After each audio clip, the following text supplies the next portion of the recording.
let's talk about Manchester United now then. We'll start, James, I think, with Rasmus Hojlund, because he trained yesterday, but he's been told by Manchester United that he can leave and go and play elsewhere. How is this likely to play out? Well, AC Milan have held positive talks with United around the signing of Hojlund. As yet, there's no agreement between the clubs.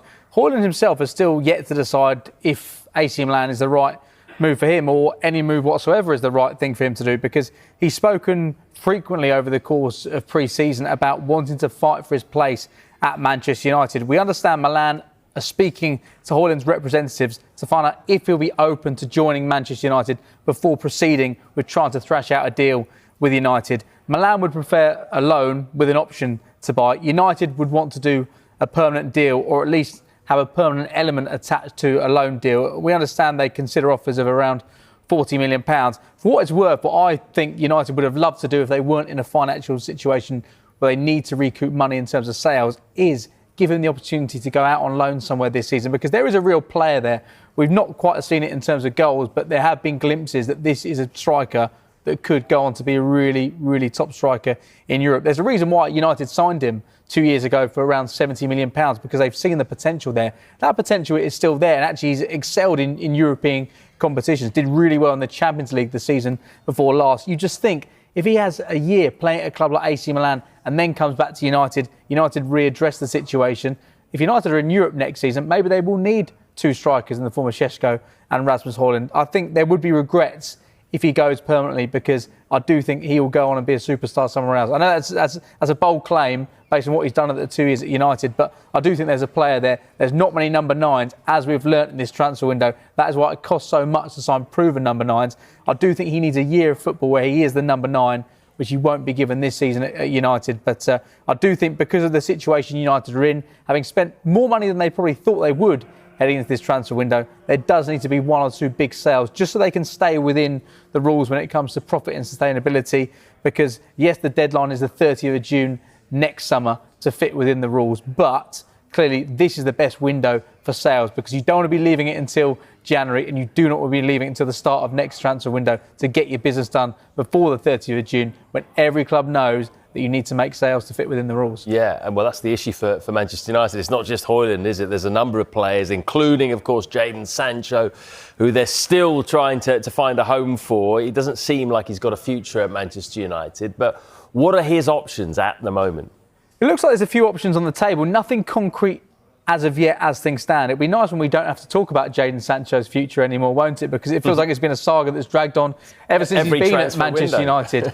But Besiktas are a club that have shown interest in signing him. Their club president is quoted as saying they'll do their best to sign him if Sancho wants to join. And once he emerged as a potential target, Besiktas fans, they've been voting with their thumbs on social media, because they've been leaving more than 5 million comments on his latest Instagram post demanding Jadon Sancho come to Besiktas, come and join us. Borussia Dortmund remain interested, no agreement there. There has been reports in the Times that Roma have submitted a bid to sign Sancho on loan. We know there has been interest from clubs in Italy and Saudi Arabia. United, as they want to do with Rasmus Hojlund, would prefer a permanent deal. And it's more pressing with Jadon Sancho because his contract runs out next summer. There is the option of extending that by a further 12 months. The danger with that being, do you want to commit yourself to being in this situation again next summer, paying those wages for another season? So I don't think the possibility of a loan can be ruled out. But as far as United are concerned, he's not going to be playing for them this season. I know Ruben Amorim said that players will be reintegrated if their market value is not met. I don't think that's going to be the case with Jadon Sancho. I think they're hoping that somebody gets hold of Jadon Sancho this summer and they can end what has been a fairly unsavoury chapter. We started in 2021 with Ole Gunnar Solskjaer as manager. He's now the manager of Besiktas, they being one of the clubs interested in signing him. Yeah, interesting little plot twist that. Man United have spent over £200 million pretty much all on attacking players, haven't they? So you look at their squad and you think there's probably still a few more holes that they could fill. Do you think that midfield is likely to be the next top priority?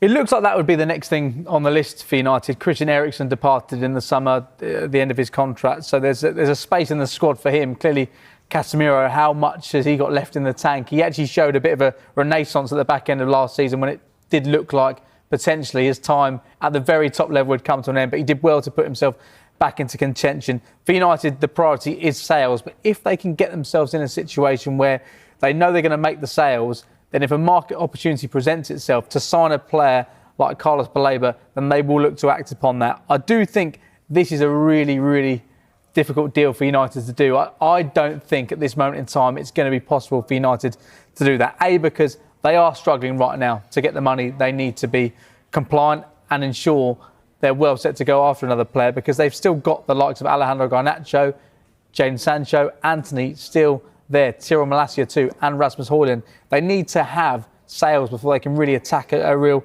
transfer like Carlos Baleba. And Brighton, we know how hard it's going to be to deal with Brighton, because they sold Moises Caicedo for £115 million. I'm not saying that's what they asked for Carlos Baleba, but if you ask Brighton fans, they'll say Baleba is maybe slightly further ahead in his development than Caicedo was when he's departed for Chelsea. So you can see the sort of figures that Brighton will want. And at this moment in time, United surely aren't in a situation where they can be that aggressive with the bidding for Carlos Baleba. I think they're aware there's a number of issues with the United squad.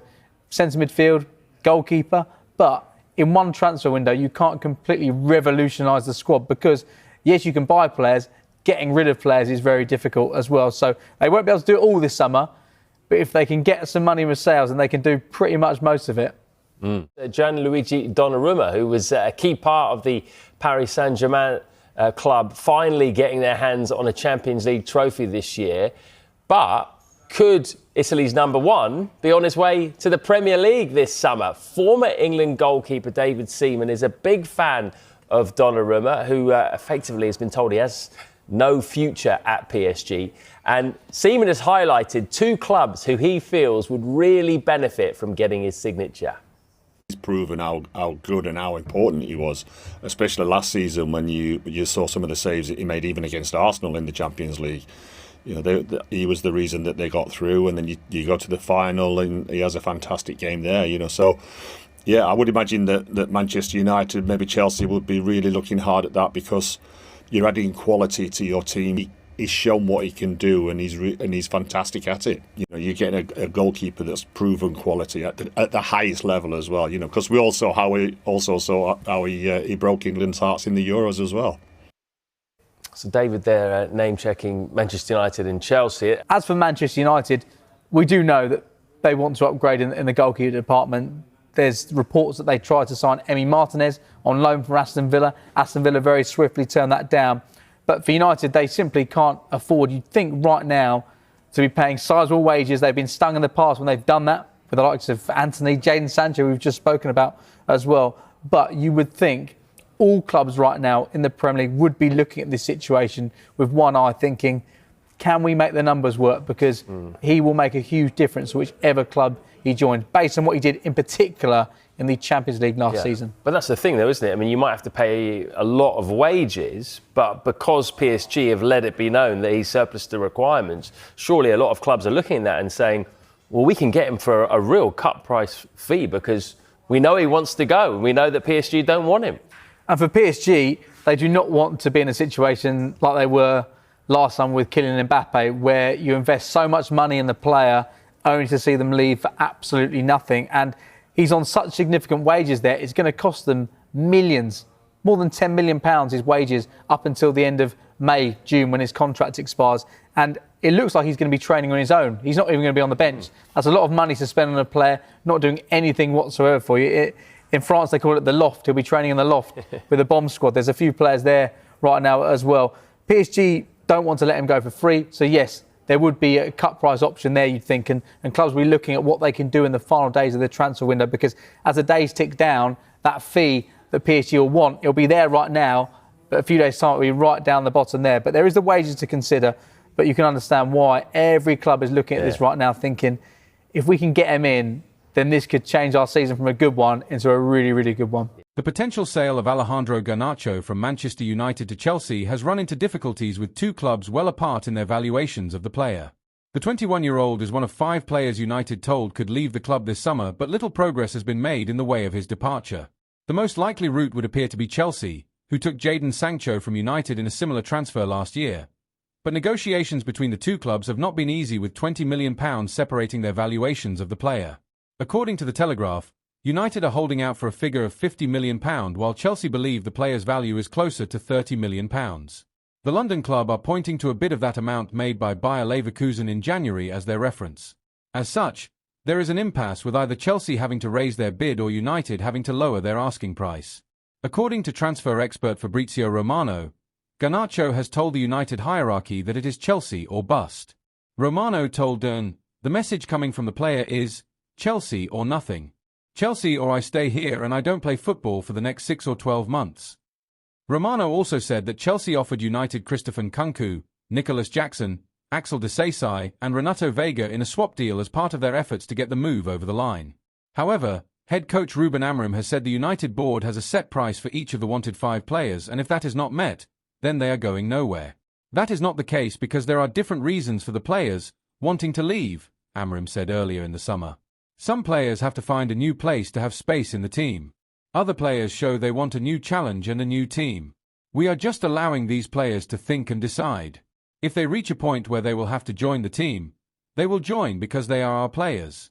I know for a fact Omar Barada, CEO, and Jason Wilcox, Director of Football, and the club have a number for these players. If they don't reach that, they will be Manchester United players, no doubt about that.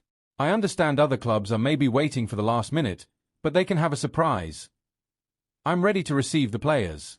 They have more competition. If they want to play in the World Cup, they need to play. I'm happy with that because I'll have more options. If they have to fight each other to play, for me it's perfect. Carlos Baleba likes to watch horror films, so moving to Manchester United after a horror season won't scare him. Baleba has impressed at Brighton, having moved to the Seagulls from Lille in 2023. He could be the next big money exit from the Amex conveyor belt if United are able to strike a deal. The 21-year-old midfielder is a target for the Reds as Ruben Amorim seeks to add a partner for Bruno Fernandes in the middle of the park. I don't really think like that. Playing for 2 or 3 years and then leaving, he told Sky Sports of Brighton, being a potential stepping stone. Me? I just work. In my head it's all about working and helping my club. If I can help a teammate, I will. If they can help me, I'll accept that help to push forward and develop. So I just work to help my team and for myself, to progress for the future. The player himself may well be open to a move to Old Trafford to join Ruben's revolution, even if he acknowledged last season that any transfer talk wouldn't affect his work rate or desire to be the best version of himself.